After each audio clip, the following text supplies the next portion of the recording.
بالله من شرور أنفسنا ومن سيئات أعمالنا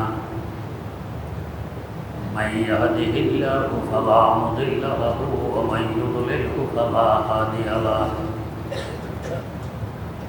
ونشهد أن لا إله إلا الله وحده لا شريك له ونشهد أن سيدنا ونبينا ومولانا محمدا عبده ورسوله أرسله بالحق بشيرا ونذيرا وداعيا إلى الله بإذنه وسراجا منيرا صلى الله تعالى عليه وعلى آله وأصحابه وسلم تسليما كثيرا أما بعد فأعوذ بالله من الشيطان الرجيم بسم الله الرحمن الرحيم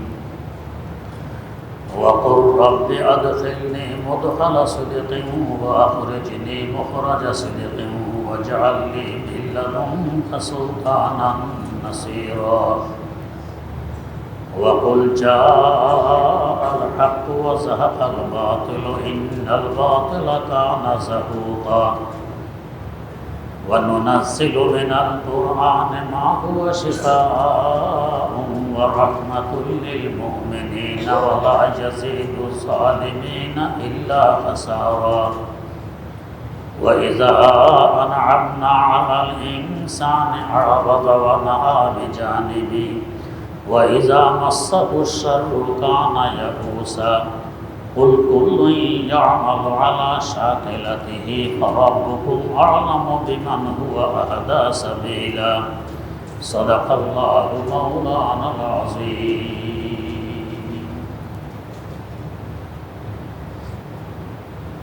সূরা ইসরা ৮০ নম্বর আয়াত থেকে তেলাওয়াত করা হয়েছে। আয়াতগুলোকে সামনে নিয়ে কিছু কথাবার্তা গত কয়েক মজলিসে হয়েছিল। আল্লাহ রাব্বুল আলামিন হযরত রাসূল আকরাম সাল্লাল্লাহু আলাইহি ওয়াসাল্লামকে একটি গুরুত্বপূর্ণ দোয়া শিখাইলেন। ও আমার রব, আমাকে প্রবেশ করান ভালোভাবে, বের করান ভালোভাবে, আমার জন্য মজবুত সাহায্যের ব্যবস্থা করুন। প্রবেশ এবং বের হওয়া, দুনিয়া থেকে বের হওয়া, কবর জগতে প্রবেশ করা, কবর থেকে বের হওয়া, হাসর মাঠে প্রবেশ করা, হাসর মাঠ থেকে বের হওয়া, জান্নাতে প্রবেশ করা। প্রত্যেকটি বের হওয়া এবং প্রবেশ করা যাতে সুখময় হয়, সুন্দরময় হয়, শান্তিময় হয়, এই জন্য এগুলো তো সব হলো আখিরাতকে সামনে রেখে। তাফসীরে মাআরিফুল কোরআন, তাফসীরে রুহুল বয়ান সহকারে বিভিন্ন তাফসীর গ্রন্থে আয়াতের আরেকটি তাফসীর হলো রাসূল আকরাম সাল্লাল্লাহু আলাইহি ওয়াসাল্লাম জন্মগ্রহণ করেছেন মক্কায়ে মুকাররমা, বসবাস করেছেন মক্কায়ে মুকাররমা দীর্ঘ 53 বছর। এরপর হিজরত করে গেলেন মদিনায়ে মুনাওয়ারা, বসবাস করেছেন 10 বছর। তো মক্কায়ে মুকাররমা থেকে ভালোভাবে বের হওয়া, মদিনায়ে মুনাওয়ারায় ভালোভাবে প্রবেশ করা, এটাও এই আয়াতের অন্তর্ভুক্ত। মক্কার মুশরিকদের জুলুম অত্যাচার সীমা ছড়িয়ে গেলে আল্লাহ রাব্বুল আলামিন তার রাসূল সাল্লাল্লাহু আলাইহি ওয়াসাল্লামকে স্বপ্নে দেখাইলেন যে আপনাকে এই এলাকা ছেড়ে ওই এলাকায় হিজরত করতে হবে। তখন মদিনা মুনাওয়ারার নাম বলা হয়। যে এলাকাটি হুজুরকে স্বপ্নযোগে দেখানো হলো, হুজুর দেখলেন যে এখানে খেজুর বাগান, খেজুর বাগানওয়ালা প্রসিদ্ধ আরো 2টি এলাকা আছে। ওই 2 এলাকার কথা হুজুর ভাবতেছিলেন, কিন্তু অপেক্ষায় ছিলেন আল্লাহ পাকের পক্ষ থেকে নির্দিষ্ট করে জানানো হবে অমুক এলাকায় আপনাকে হিজরত করা লাগবে। এরপরে নির্দিষ্টভাবে জানানো হলো আপনি হিজরত করবেন ইয়াসরিবে। এখন যে শহরের নাম মদিনা মুনাওয়ারা, তখন ছিল ইয়াসরিব। রাসূল আকরাম সাল্লাল্লাহু আলাইহি ওয়াসাল্লামের হিজরতের পর এর নাম হয় মদিনা মুনাওয়ারা। তখন থেকে হুজুর তার সাথী সঙ্গীদেরকে, সাহাবায়ে কেরামকে চুপচাপে মদিনা মুনাওয়ারার হিজরতের আদেশ দিলেন। একে একে সাহাবায়ে কেরাম হিজরত করতে লাগলেন মদিনা মুনাওয়ারা। এক সময় এমন হলো যে শুধু হুজুর এবং আবু বকর সিদ্দিক রাদিয়াল্লাহু আনহু ছাড়া প্রায় মুসলমান শূন্য হয়ে গেছে মক্কায় মুকাররমা। অনেক ঘরবাড়ি বিরান পড়ে আছে, বসবাসকারী নেই, মদিনা মুনাওয়ারা চলে গেছে।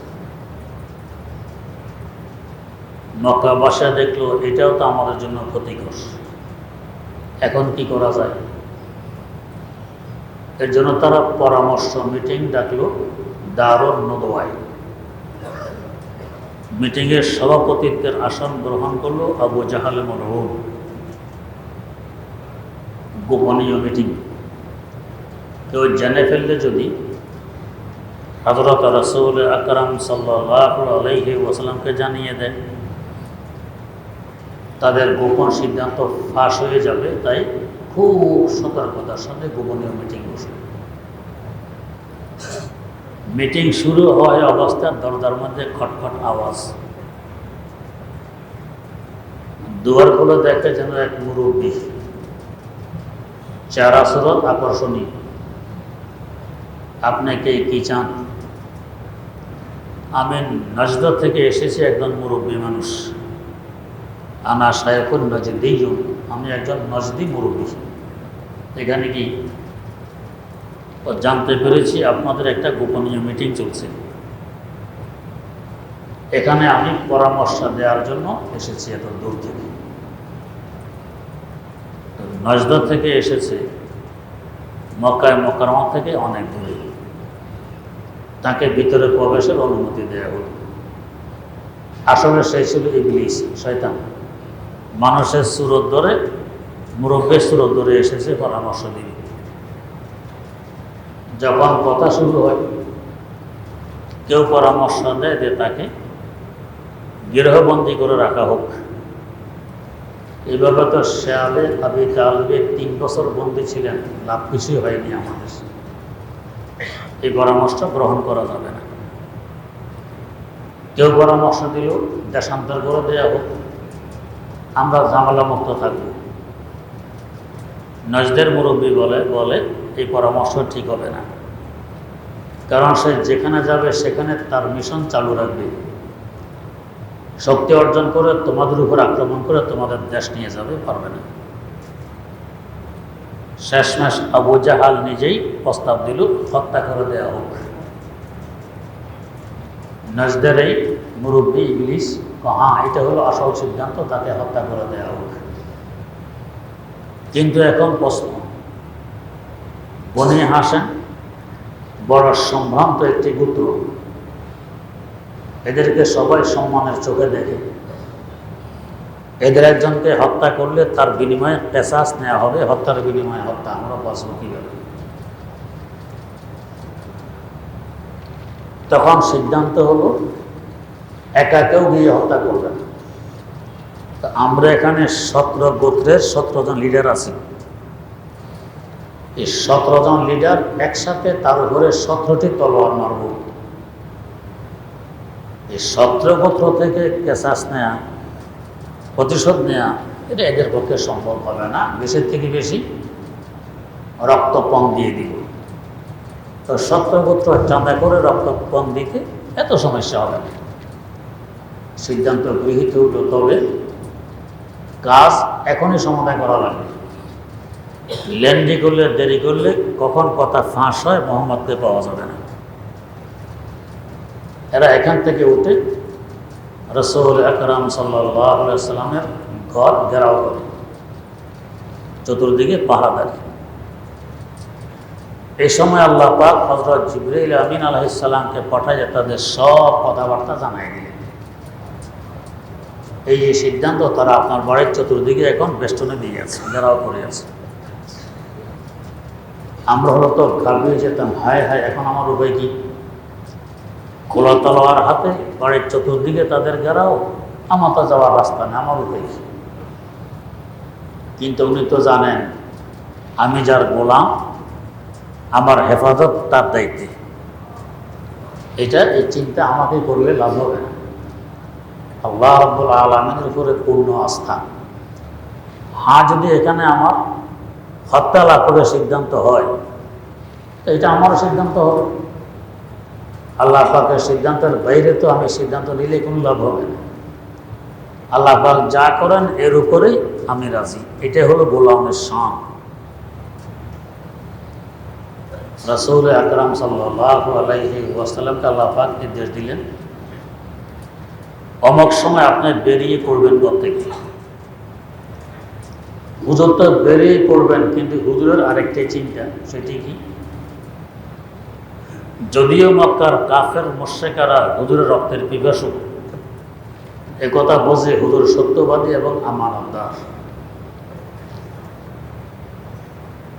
ইসলামের দাওয়াতের পূর্বে তারাই তাকে উপাধি দিয়েছিল আস-সাদিকুল আমিন, সত্যবাদী আমানতদার। অনেক লোকের আমানত তার কাছে গচ্ছিত। যিনি চিন্তা করতেছেন আমি তো চলে যাব, এই মুহূর্তে ঘরে ঘরে গিয়ে তো আমানতগুলো পৌঁছাতে পারবো না, পৌঁছাতে গেলে তো আমার জানের কথা, এগুলোর ব্যবস্থা কি হবে? তার চাচাতো ভাই, তার চেহারার সাথে অনেকটা মিল ছিল। সাইয়্যিদানা হযরত আলী মুরতাযা রাদিয়াল্লাহু তাআলা আনহু তাকে ডেকে আনলেন। আলী, আমি তো বিদায় নিচ্ছি, হিজরতের আদেশ এসে গেছে, আমি হিজরত করব। এই যে আমানতগুলো মক্কাবাসীর আমার কাছে, এই মুহূর্তে এগুলো তো পৌঁছাইতে পারবো না, তোমাকে বুঝিয়ে দিয়ে গেলাম। এই আমানত অমকের, এটা অমকের, এটা অমকের, সব বুঝিয়ে দিই। চিন্তা করুন, ইসলাম কাকে বলে, মানবতা কাকে বলে, সত্যতা সততা কাকে বলে। যারা আমার রক্তের পিপাসু, আমি তাদের আমানত নিয়ে চিন্তিত। আমরা হলে এই সুযোগ সব নিয়ে পালাই না, এটা মানবতা নয়। ইসলাম এটা আমাদেরকে শিখায়। হযরত আলী মুরতাযা রাদিয়াল্লাহু আনহুকে আমানতগুলো বুঝিয়ে দিলেন এবং বললেন, আমি যে চাদর মোড় দিয়ে যে বিছানায় শুই, এই চাদর মোড় দিয়ে বিছানায় তুমি শুয়ে থাকো। এখানে বর্ণনা দুই রকম পাওয়া যায়। এক হলো আমানত বুঝিয়ে দেওয়ার সময় হযরত আলী বলেন, হুজুর আমার একটি শর্ত আছে। কি শর্ত? আপনি যে বিছানায় শোন, যে চাদর মোড় দিয়ে শোন, আমাকে ওই বিছানায় ওই চাদর মোড় দিয়ে শোয়ার অনুমতি দিবেন। যদি আগের বর্ণনা সঠিক হয়, হুজুর বলেছেন এখানে শুয়ে থাকবে আমার চাদর মোড় দিয়ে। বড় বড় 17 জন লিডার ডুববে, তলোয়ার মারবে, হযরত আলী শহীদ হয়ে যাবে। হযরত আলীর তো রক্তের পিপাসু এরা নয়, আমার রক্তের পিপাসু। তো আলীকে এখানে শহীদ করে আমি বেঁচে গেলাম, এটা রাসূলের পক্ষে সম্ভব হয় কি করে? তার মানে রাসূলের পূর্ণ আস্থা আছে, আমাকেও কিছু করতে পারবে না, আমার আলীকেও কিছু করতে পারবে না, হেফাজত করবেন আমার আল্লাহ। আর দ্বিতীয় বর্ণনা মতে আলী মুরতাযা রাদিয়াল্লাহু তাআলা বলতেছেন, এই শর্তে আমি রাজি আছি, আপনার বিছানায় আপনার চাদর মোড় দিয়ে শোয়ার অনুমতি দিবেন। কেন? পরবর্তীতে ফখর করব, গৌরব করব আমি কোন আলী চিনো, আমি রাসূলের বিছানায় শুয়েছি রাসূলের চাদর মুখ দিয়ে। এ সাধারণ কথা না। আলী মুর্তজা রাদিয়াল্লাহু আনহু ছিলেন অসাধারণ বিচক্ষণ। তার শানে রাসূল আকরাম সাল্লাল্লাহু আলাইহি ওয়াসাল্লাম বলেছেন, ওয়া আফযাহুম আলী, বিচক্ষণ বিচারক সাহাবা কেরামের মধ্যে হলেন আলী। তার বিচক্ষণতা আমরা কল্পনা করতে পারি, এরকম কিছু। আশ্চর্য হবেন, দুই ব্যক্তি খেতে বসেছে, এক ব্যক্তির মালিকানাধীন 5টি রুটি, আর এক ব্যক্তির মালিকানাধীন 3টি রুটি, মোট 8টি রুটির সামনে নিয়ে খেতে বসেছে। আরেক মুসাফির পাশ দিয়ে যায়, এদেরকে খেতে বসতে দেখে বলছে, ভাই আমি ক্ষুধার্ত, আমার কাছে খাবার কোনো ব্যবস্থা নেই, আমাকে যদি তোমাদের সাথে শরীক করো আমার ক্ষুধার আগুন নিভতে পারে, প্রাণে বাঁচতে পারি, তবে আমি মুফতে খাবো না, আমার কাছে পয়সা আছে, পয়সা দিয়ে খাবো। দুজন রাজি হলো, তৃতীয় ব্যক্তিও বসল। 3 জন খেয়ে দিয়ে ফারেক হওয়ার পর মুসাফির ব্যক্তি 5 রুটি ওয়ালার হাতে 8টি টাকা দিয়ে বিদায় নিয়ে চলে গেল। 5 রুটিওয়ালার টাকা বন্টন করলো কিভাবে? নিজে রাখলো 5 টাকা, ওকে দিল 3 টাকা। এ বলে এই ভাগ কেন? আমার ছিল 5 রুটিতে 5 টাকা রাখলাম, তোমার ছিল 3 রুটিতে 3 টাকা দিলাম। সোজা সাপটা বুঝতো এটাই বলে। 3 রুটিওয়ালা বলে, না এই ভাগ মানি না। কিভাবে করতে হবে ভাগ? আধা আধি, তুমি দিবে 4 টাকা, আমাকে দিবে 4 টাকা। এই বোঝা, তোমার তো রুটি 4টি ছিল না, 3টি ছিল, আমার ছিল 5টি, তো তোমারটা 1 টাকা বেশি দেবো কোন দুঃখে? কনা বেশি দিতে হবে। দুজনের ঝগড়া। ঝগড়া নিরসনের জন্য উভয়জন সম্মত হয়ে গেলে হযরত আলী মুর্তজা রাদিয়াল্লাহু তাআলা আনহুর কাছে। উভয়জনের আরজি শোনার পর আলী মুর্তজা রাদিয়াল্লাহু আনহু সিদ্ধান্ত দিলেন, এই 5 রুটিওয়ালা তুমি 60 টাকা রাখো, একে 1 টাকা দাও, সে পাবে 1 টাকা, তুমি পাবে 60 টাকা। সে বলে, হুজুর কি বিচার করলেন? ও তো আমাকে 3 টাকা দিয়েছিল, ওইটা গ্রহণ করলাম না, আরো 1 টাকা বেশি পাবো এই লোভে আপনারা 2 টাকা মাইনাস করে দিলেন, মাত্র 1 টাকা, কি বিচার? তো তাহলে শোনো। কি শুনবো? ও তোমার রুটি ছিল কয়টি? 3টি। তোমার সাথে রুটি 5টি, 5 3 8। খেয়েছো কয়জনে? 3 জনে। তো 8কে 3 দিয়ে ভাগ করলে ভাগফল তো সমান হবে না, ভাঙতে হবে। ভাগফল সমান কখন হবে? এক রুটিকে 3 টুকরা যদি করো তাহলে হবে 24 টুকরা। এখন 8 দিয়ে ভাগ দিলে 3 8 24, ভাগফল সমান সমান হবে 3 হবে। যে এটুকু বলছি। এবারে আসো, প্রত্যেক রুটিকে 3 টুকরা করলে তোমার 3 রুটি কয় টুকরা হবে? 9 টুকরা। ওর 5 রুটি কয় টুকরা হবে? 15 টুকরা। খেয়েছো 3 জনে, তার মানে এক একজন খেয়েছো 8 টুকরা। তবে তো 3 জনে 3 8 24 টুকরা খেয়েছো। তো তুমি তোমার 3 রুটির 8 টুকরা তুমি খেয়েছো, 8 টুকরা। আর তাকে কয় টুকরা? 1 টুকরা। এই 1 টাকা তোমার। আর ওর 5 রুটি কয় টুকরা হয়েছিল? 15 টুকরা। সে নিজে খেয়েছে 8 টুকরা, বাকি আছে কয় টুকরা? 60 টুকরা। এই 60 টাকা পাবে সে। চিন্তা করুন কেমন বিচক্ষণতার পরিচয় দিলেন। আমরা তো ওইটাই বুঝতে 5 টাকা 3 টাকা সোজা হিসেবে, আপনি বলেন না 60 টাকা আর 1 টাকায় হবে। এখন বেচারা যখন দলিল পেয়ে গেছে, আর তো বলার কিছু নেই। এখন আগে তো 3 টাকা পেয়েছিলাম, 2 টাকা আরো হারাইলাম। এমন বিচক্ষণ। তো আলী মুর্তজা রাদিয়াল্লাহু আনহু বিচক্ষণের পরিচয় দিলেন কি? এই 17 জন সর্দার বরে বরে গড়ে ঢুকবে, আমি তো থাকবো চাদরের নিচে। এরা তো ভাববে মোহাম্মদের শোয়া আছে, একসাথে 17টি তলোয়ার পড়বে, আমি আলী 18 টুকরায় খণ্ডিত হয়ে যাব। এরা ভাববে মোহাম্মদ শেষ হয়ে গেছে, এদিকে আমার নবী নিরাপদে মদিনায় পৌঁছতে পারবে। আর যদি দেখে বিছানা খালি, এরা হামলা হয়ে খুঁজবে মোহাম্মদ কোথায়, খুঁজে বের করে ফেলবে, শহীদ করে ফেলবে। হুজুরের কাছে তো ওহি আসে, আলী তো নবী নন, তার কাছে তো ওহি আসে না। তিনি যে মরবেন বা বাঁচবেন কোনো কিছু শিগুরভাবে বলতে পারতেন, তার কাছে তো ওহি আসে না।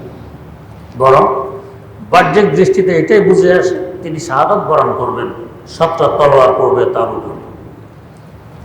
কিন্তু এ ধরনের লক্ষ কোটি জীবন থেকে আমার রাসূলের জীবনের মূল্য কোটি কোটি গুণ বেশি। আমি একালি বাঁচতে কি গেলে গিয়ে আমার রাসূল যাতে নিরাপদে মদিনায় পৌঁছতে পারে। চিন্তা করুন রাসূলের মহব্বত কাকে বলে। আয় দোস্ত আগার জাত লভি জাবত বখশম, আয় দোস্ত আগার জাত লভি জাবত বখশম, ওয়াজ জাঁচে আজিজ আস্তে ববো আবত বখশম, ওয়াজ জাঁচে আজিজ আস্তে ববো আবত বখশম। যদি জীবন দিতে বলো প্রস্তুত, এর থেকেও দামি কিছু যদি দিতে বলো তাও প্রস্তুত। আশিকে রাসূল এদেরকে বলে। আমরা রাসূলের একটা সুন্নাত পালন করতে রাজি নয়, আশিকে রাসূল হয়ে গেছে, এটা ধোঁকা। আল্লাহ হেফাজত করুন। তাই করা হইল। রাসূলের চাদর মুখ দিয়ে হযরত আলী শুয়ে আছেন, রাসূল বেরিয়ে পড়লেন, দেখেন চতুর্দিকে কাফেররা তলোয়ার হাতে নিয়ে ঘেরাও করে আছে। হুজুর পড়লেন একটি আয়াত, وَجَعَلْنَا مِنْ بَيْنِ أَيْدِيهِمْ سَدًّا وَمِنْ خَلْفِهِمْ سَدًّا فَأَغْشَيْنَاهُمْ فَهُمْ لَا يُبْصِرُونَ। সূরা ইয়াসিনের একটি আয়াত। এটা পড়ে এক মুষ্টি মাটি হাতে নিয়ে সামনে মারছেন। আল্লাহ পাকের কুদরত, এই মাটিগুলো এই সকল পাহাড়ের চোখে গিয়ে পড়ে। এরা চোখ মলতেছে, হুজুর বেরিয়ে গেছে নিরাপদে। এটা মখরাজে সিদক, নিরাপদে বেরিয়ে গেলেন। তারা দেখল বড় বড় ঢুকেছে ঘরে। ঘরে ঢুকে দেখা যায় হ্যাঁ মোহাম্মদ শুভ আছে চাদরে দিচ্ছে, তলোয়ার মারলে তিনি শহীদ হলেন। আবু জেহেল বলে, এই ঘুমন্ত অবস্থায় কাউকে হত্যা করলে এটা বীরত্ব প্রকাশ পায় না। আমরা তো বীর পুরুষ, ঘুমন্ত অবস্থায় হত্যা করবো কেন? তাকে আগে জাগাই, এরপরে হত্যা করি। চাদর টান দিয়ে দেখে আলী, মোহাম্মদ তলি, মাথায় তো আকাশ ভেঙে হল। রাতবার ঘুম মারলাম, এত পরামর্শ চিন্তা দেখির মোহাম্মদ তলি। আবু জাহাল তেলে বেগুনে গরম হয়ে জিজ্ঞেস, আলী বলো তোমার ভাই কোথায়? তোমার ভাই মোহাম্মদ কোথায় বলো? এক বর্ণনা আমি জানি না, আরেক বর্ণনা হযরত আলী আরো গর্জে উঠলেন, কি আমার ভাইকে তোমরা কি করছো সেটা বলো। কত বড় বেইজ্জতি! আমি তো ঘুমিয়ে আছি, তোমরা রাতভর পাহারাদারি করছো, সজাগ ছিলে। তো সজাগ ব্যক্তি ঘুমন্ত ব্যক্তিকে জিজ্ঞেস করো মোহাম্মদ কোথায়। আমি ঘুমন্ত, তোমাদেরকে জিজ্ঞেস করে আমার ভাইকে কি করছো সেটা বলো। বেকুল সেজে গেল আবু জাহাল। হযরত আলী রাদিয়াল্লাহু আনহু বিচক্ষণতার সাথে কুলানো এক কঠিন। আল্লাহ, হযরত আলীর এলেমের মিরাস বুজুর্গানের দিন পেয়েছেন, তাই এদের বিচক্ষণতার সাথে কুলানো কঠিন। পাকিস্তানের প্রধানমন্ত্রী জুলফিকার আলী ভুট্টো মদ পান করতো, মদ। হযরত মুফতি মাহমুদ রহমতুল্লাহ আলাইহি কওমি মাদ্রাসায় পড়ুয়া মুফতি, পাকিস্তান সীমান্ত প্রদেশের মুখ্যমন্ত্রী ঘোষণা দিলেন ভুট্টোকে, খবরদার কোন মদ পাই আমার সীমান্ত প্রদেশে ঢুকতে পারবে না, তোমার ঢুকার নিষেধ, ঢুকবে তো আমি অ্যারেস্ট করব। মুখ্যমন্ত্রী ধমকি দিতেছে কাকে? প্রধানমন্ত্রী। মুফতি সাহেবের জীবদ্দশায় ভুট্টোর সেখানে ঢুকার সাহস হয়নি, জীবনও ঢুকেনি। একদিন মুফতি সাহেব গেছেন ফটো স্টেট করতে এক দোকান, আর ওই গলির মাথায় ছিল মদের দোকান। মুফতি সাহেব তো জানেন না, ফটো করতে গেছেন। ফটো করে বেরিয়ে আসার সময় ভুট্টো দেখে ফেলেছে। তো সংসদে পার্লামেন্টে এসে ভুট্টো সবার সামনে মুফতি সাহেবকে বেইজ্জত করবে, বলতেছে কি, আজকে তো দেখলাম মুফতি মাহমুদ সাহেব মদের গলি থেকে বেরিয়ে আসতেছেন, মদের গলি থেকে বেরিয়ে আসতেছেন, কত বড় বেইজ্জতি। শোনা মাত্র মুফতি সাহেব দাঁড়ায় জবাব দিল, তোমাকে খুঁজতে গিয়েছিলাম, তোমাকে খুঁজতে গিয়েছিলাম। বেইজ্জতি কার ভাগে জুটলো? ভুট্টুর ভাগে জুটলো। তো আলী মুর্তাজা রাদিয়াল্লাহু তাআলা আনহু বিচক্ষণ, তার ইলমের মিরাজ যারা পেয়েছে ওলামায়ে কেরাম, তারা হয় বিচক্ষণ। যাই হোক, এরা বেরিয়ে আসলো নাকাম। একবার জিজ্ঞাসা করে, গোলাপ তলোয়ার হাতে কার অপেক্ষায় তোমরা এখানে? তো মোহাম্মদের অপেক্ষায়। সে তোমাদের চোখে ধুলা মেরে কবে বেরিয়ে গেছে, তোমরা টেরো করো। গেছেন তো গেছেন, এরাও জানছে মুসলমানরা তো হিজরত করতেছে মদিনায়। ওদের মদিনার রাস্তায় হিজরত করলেন, উল্টো দিকে গেলেন। মদিনায় মুনাওয়ারা মক্কায় মুকাররমা থেকে উত্তর দিকে, হুজুর গেছেন দক্ষিণ দিকে। তার একটু পূর্ব দিক দিয়ে ঘুরে সোজা দক্ষিণও যান। মক্কায় মুকাররমা থেকে প্রায় 5 কিলোমিটার দূর সৌর পর্বতে উঠলেন। এই পর্বতটিও 5 কিলোমিটার উঁচা। মানুষ যে ওঠে নিচ থেকে তাকাইলে ছোট ছোট দেখা যায়, 4 আঙ্গুল মানুষ, 5 কিলোমিটার উঁচা। সেখানে উঠলেন। সেখানে একটি গুহা আছে, ডুববেন। সাথে সিদ্দিক আকবর রাদিয়াল্লাহু আনহু। তো নিলেন কীভাবে? এ রাতের অন্ধকারে ঘর থেকে বেরিয়ে আসলেন আবু বকর সিদ্দিক রাদিয়াল্লাহু তাআলা আনহুর ঘরে। দুয়ারে আওয়াজ দেওয়া মাত্র দুয়ার খুলে ফেললেন আবু বকর সিদ্দিক সজাগ। জিজ্ঞেস না, আবু বকর সজাগ কেন? ঘুমাওনি?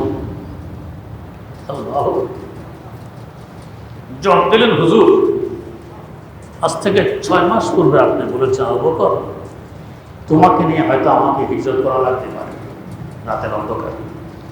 এই 6 মাস থেকে আমি রাত্রে বিছানায় পিঠ লাগাই। কখন আপনি আসেন, ডাক দেন, আমি ঘুমিয়ে থাকি। হয়তো দুয়ার খুলতে দেরি হবে, শত্রুরা এসে আপনাকে ধরে ফেলবে। হিজরতের সামান সব প্রস্তুত করে দুয়ারে পিঠ লাগাই দাঁড়িয়ে থাকে। 6 মাস আমি বিছানায় পিঠ লাগাই রাত্রে। এদেরকে বলে আশিক রাসূল।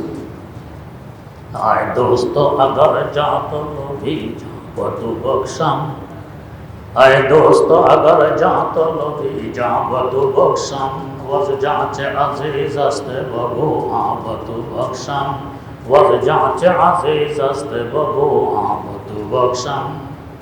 কেমন চিনা তারা চিনেছেন আমার রাসূল সাল্লাল্লাহু আলাইহি ওয়াসাল্লামকে। আবু বকরকে নিয়ে রওনা করলেন। পুরা কদম ফেলে যদি হাঁটতে যান, পদচিহ্ন বসে থাকবে মাটিতে। কাফেররা মুশরিকরা তাকে খুঁজে বের করে ফেলবে। হুজুর মুখে দিয়ে দিয়ে হাঁটতেছেন। মক্কার পাথরের জমিন, বালিকাময় স্থান, একটু পরে পা মোবারক জখম হয়ে গেছে, এখন ওকে দিয়ে হাঁটা কঠিন। সিদ্দিক আকবর আবু বকর রাদিয়াল্লাহু আনহু বলেন, হুজুর আপনাকে আমি কাঁধে করে নিয়েছি। আবু বকর সিদ্দিক রাদিয়াল্লাহু আনহু হুজুরকে কাঁধে করে নিয়ে চললেন। এখানে একটি কথা বুঝার, মক্কা বিজয়ের দিবস রাসূল আকরাম সাল্লাল্লাহু আলাইহি ওয়াসাল্লাম বাইতুল্লাহে ঢুকলেন। 360টি মূর্তি, হাতের লাঠি দিয়ে মূর্তিকে বাড়ি মারেন আর বলেন, যা আল হক ওয়া যাহাকাল বাতিল ইন্নাল বাতিলা কানা যাহুক। হক এসে গেছে, বাতিল মিটে গেছে, আর বাতিল মিটারই বসল।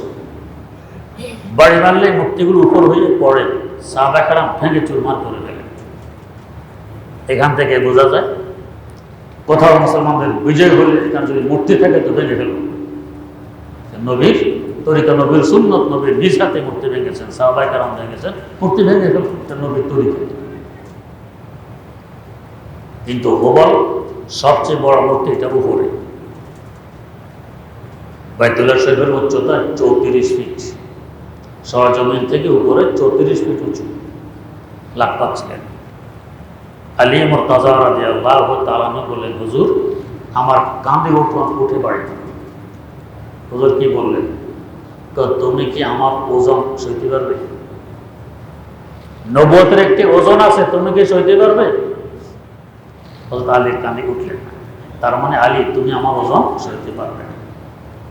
যে আলীকে বলা হয়তো শেরে খোদা, আল্লাহর সিংহ, তার সে আলীকে বলতেছেন তুমি কি আমার ওজন সইতে পারবে? হুজুর তার কাঁধে উঠলেন।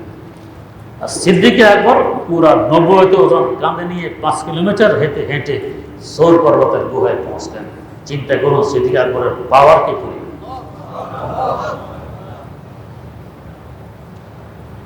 হযরত শেখ আহমদ সারহিন্দি মুজাদ্দিদ আল-ফিসানি রহমাতুল্লাহ আলাইহি লেখেন, আমার মনে মনে কথা আসতো যে আবু বকর থেকে ওমরের ফজিলত বেশি, ওমরের ফজিলত বেশি। তো এইটা বুঝার জন্য একদিন মোরাকাবায় বসলাম, দেখি এরা কে কোন স্তরে আছেন। মোরাকা অবস্থায় দেখি রাসূল আকরাম সাল্লাল্লাহু আলাইহি সাল্লামের পা মোবারক যেখানে, সিদ্দিক আকবরের মাথা মোবারক সেখানে পায়ের সাথে লেগে আছে। মানে নবুয়তের দরজা শেষ, সিদ্দিকের দরজা শেষ লাগানো। ওমরে ফারুক আবু বকর আমার পা থেকে অনেক নিচে। তো তখন স্থির হলাম যে না, আবু বকর সাথে কেউ তুলেতে পারবে এমন উম্মত দুনিয়াতে নেই। একদিন রাসূল আকরাম সাল্লাল্লাহু আলাইহি ওয়াসাল্লাম আকাশের দিকে তাকাইয়ে হেসে দিলেন।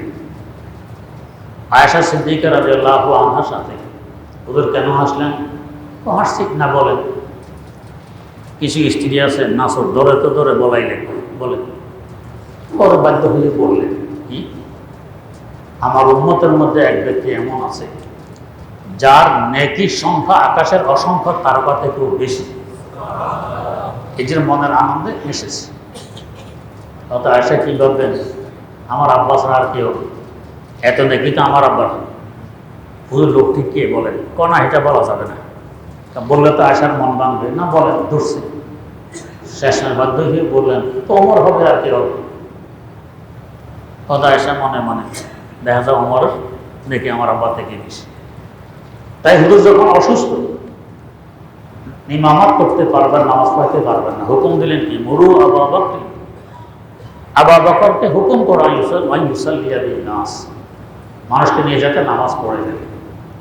আয়েশা কয় কি, এই তোমরা আবু বকর বলবো না, ওমরকে গিয়ে বলবো। কেন? ওই এই কথা। আবু বকর জিজ্ঞেস করছেন কারণটা কি? আয়েশা বললেন এমন এক কথা আমি জানি তোমরা জানো না থেকে। অথচ ওমর জিজ্ঞেস করলেন কারণটা কি? এমন এক কথা আমি জানি আপনারা জানেন না। কি? এভাবে আকাশের তারকার দিকে তাকাই নবী হেসেছিলেন। জিজ্ঞেস করলাম কেন হাসলেন? বললেন আমার উম্মতের এক ব্যক্তি আছে যার নেকি তারকা থেকেও বেশি, এই জন্য হেসেছি। আমি জিজ্ঞেস করছি সেই লোকটি কে? হুজুর বললেন ওমর ছাড়া আর কে। অতএব ইমামত ওমর করবে, আবু বকর নয়। অতএব ওমর বললেন কি, মা আয়েশা আপনার আব্বা যে 3 রাত সৌর পর্বতের গুহায় ছিলেন রাসূলের সাথে, শুধু এই 3 রাতের নেকি যদি আমি ওমরকে দিয়ে দেই, আমি ওমর আমার এই তারকা তুল্য সকল নেকি আবু বকরকে দিয়ে দিই। রাজি আছেন? জিজ্ঞেস করেন। তার মানে এই 3 রাতের নেকি ওমর থেকে আবু বকরের বেশি। আবু বকর বলেন হুজুর আপনি একটু থামুন, আমি গুহার ভিতরে আগে একটু পয় পরিষ্কার করি। চিন্তা করেন কারণ কি, আরব দেশ, পাথরের দেশ, চিপা চাপায় খুব বেশি সাপ বিচ্ছু হয়, গুহায় সাপ থাকতে পারে। আবু বকর ঢুকলেন ভিতরে, দেখেন যে ছোট ছোট কিছু গর্ত আছে, সাপের গর্তের নেই। নিজের গায়ের চাদর চিরে চিরে এই গর্তগুলো বন্ধ করলেন। 6 গর্ত বন্ধ হয়েছে, আর এক গর্ত বন্ধ করার আর চাদর নেই, কাপড় নেই, শেষ হয়ে গেছে। পায়ের গোড়ালি ওই গর্তের মধ্যে দিয়ে বন্ধ করে এবার বলেন হুজুর ভিতরে আসেন। হুজুর ভিতরে আসছেন। চিন্তা করুন, সাপ এসে কামড় দিলে আমাকে দিবে, আমার জান যাবে, কি আসবে আর যাবে, আমার রাসূল নিরাপদে থাকবেন। কদমে কদমে এরা রাসূলের জন্য জান কোরবান করতে প্রস্তুত। হুজুর আবু বকর রাদিয়াল্লাহু আনহু উল্লু করে মাথা দিয়ে শুয়ে ঘুমিয়ে পড়ছেন। এই মুহূর্তে আমরা চিন্তায় থাকতাম, অস্থির আর বেকুব পেরেশান। হুজুর ঘুমান, কি পরিমাণ নিশ্চিত থাকলে, মুতমাইন থাকলে ঘুমাইতে পারি। হুজুর তো জানেন আমার হেফাজত দায়িত্ব কার? আল্লাহ। আমি চিন্তা করলে লাভ হবে। আবু বকর রাদিয়াল্লাহু আনহু গোড়ালি, পায়ের গোড়ালি গর্তের মধ্যে, সাপ এসে ঠিকই কামড় দিল। সাপের ব্যথায় তার চোখ থেকে এক ফোঁটা পানি হুজুরের চেহারা মোবারকে এসে পড়ল। ঘুম বেরিয়ে গেল। আবু বকর চোখে পানি গেল, বললেন, হুজুর সাপ কামড় দিয়েছে, পা এদিকে দাও। পা দেয়া হলো, থুতো মোবারক একটু মেখে দিলেন, সাথে সাথে বিষ নেমে গেল। কোনো বিষ নেই, এটা নবীর মহিলা আছে। বুজুর্গানের দিনের মুখে শুনেছি, কোনো কিতাবে দেখিনি। অবশ্য যখন পা সরালেন সাপটি বেরিয়ে এসেছে। হুজুর জিজ্ঞেস করলেন, সাপ তুমি কাকে কামড় দিয়েছো চিনো? সাপ বলে, হুজুর আমি আসলে সাপ না, আমি একজন জিন। তো তুমি জিন এখানে? সাপের সুরত ঈসা আলাইহিস সালামের মুখে শুনেছি শেষ জামানার নবী এখানে এসে আশ্রয় গ্রহণ করবেন। আমি সরাসরি তার সাক্ষাতের লক্ষ্যে 600 বছর যাবত গুহার ভিতরে অপেক্ষা করতেছি। কিন্তু আমার সন্দেহ, আমি গুহায় বসে থাকলে কি নবী ডুববেন? ডুববেন না। আমি গর্ত করে গর্তের ভিতরে লুকিয়ে গেছি। কিন্তু সন্দেহ, যদি গর্তের মুখও বন্ধ করে দেয় তো কীভাবে সাক্ষাৎ পাবো? তো গর্ত আরেকটি করেছি ভিতর দিকে, এটা যদি কেউ বন্ধ করে দেয়, এভাবে করতে করতে 7টি গর্ত করে রেখেছি। হঠাৎ আজ রাত দেখি গর্তের মুখগুলো বন্ধ। চেষ্টা করেছি, বের হওয়ার পারতেছিলাম না, তাই এখানে এসে চেষ্টা করলাম, অবু করে পায়ে কামড় লেগে গেছে। আমি আসলে সামনে, আমি একজন জিন। চিন্তা করুন, 600 বছর যাবো অপেক্ষা আছে শেষ নবীর সাক্ষাতের। সত্য মিথ্যা আল্লাহ ভালো জানেন, শুনেছি বুজুর্গদের মুখে। 3 দিন 3 রাত এই গুহায় অবস্থান করলেন। তো মক্কা মুকাররমা থেকে নিরাপদে বেরিয়ে আসলেন। কাফেরদের চোখে ধুলা মেরে কাফেররা টের পায়নি। এটা হলো মখরাজা সেফ। নিরাপদে হুজুর বেরিয়ে আসলেন আর সর পর্বতের গুহায় নিরাপদে ঢুকলেন। সাপে হুজুরকে কিছু করেনি, অবকরণে ওনাকে কামড় দিয়েছে, তাও বিষ নেমে গেছে। এটা হলো মোদাখালা সেফ, নিরাপদে গুহার ভিতরে ঢুকে। এরপরে গুহার মুখে মাকড়সায় বাসা বাঁধে, কবুতর বাসা বাঁধে, ডিম পাড়ে দিনে দিনে। কাফেররা খুঁজতে খুঁজতে এখানে এসে গেছে। চিন্তা করুন কি পরিমাণ খোঁজাখুঁজি করছে। এখন যদি তারা তাদের পায়ের দিকে তাকায়, ওদেরকে দেখে ফেলবে। আবু বকর রাদিয়াল্লাহু আনহুকে দেখে ফেলবে। আবু বকর বলে, হুজুর ওদের পা দেখা যায়, যদি ওরা ওদের পায়ের দিকে তাকায় আমাদেরকে দেখবে। হুজুর বলেন কি, লা তাহজান ইন্নাল্লাহা মা'ানা। আবু বকর চিন্তা করবে কেন, আমরা 2 জন নই, আমাদের সাথে আরেকজন আছে। কে? আল্লাহ রাব্বুল আলামিন। হেফাজত তার হাতে। চিন্তা করুন, ইন্নাল্লাহা মা'ানা, নিঃসন্দেহে আল্লাহ আমাদের সাথে আছে। কেউ বলে এই তো গুহা আছে, এখানে থাকতে পারে। আর জন পাগল কাহিনীকে, এই গুহায় ঢুকলে মাকড়সার বাসা থাকতো, কবুতরের বাসা থাকতো। কবুতরের ডিম পেড়ছে মানে অনেকদিন আগের বাসা, অনেকদিন যাবৎ কবুতর এখানে আছে। এখানে ঢুকলে কেউ থাকতো, দেখল করে দেখো গালাগালি করে সরিয়ে আসছে এখান থেকে। হুজুর নিরাপদে 3 দিন 3 রাত কাটাইলেন। এটি হলো মোদাখালা সেফ, নিরাপদে প্রবেশ করলেন গুহায়। এরপরে কি ঘটলো আল্লাহ রাব্বুল আলামিন তৌফিক দিলে সামনে বয়ান হবে ইনশাআল্লাহ। সুবহানাল্লাহি ওয়া বিহামদিহি, সুবহানাকাল্লাহুম্মা ওয়া বিহামদিক, আশহাদু আল্লা ইলাহা ইল্লা আনতা, আস্তাগফিরুকা ওয়া আতুবু ইলাইক।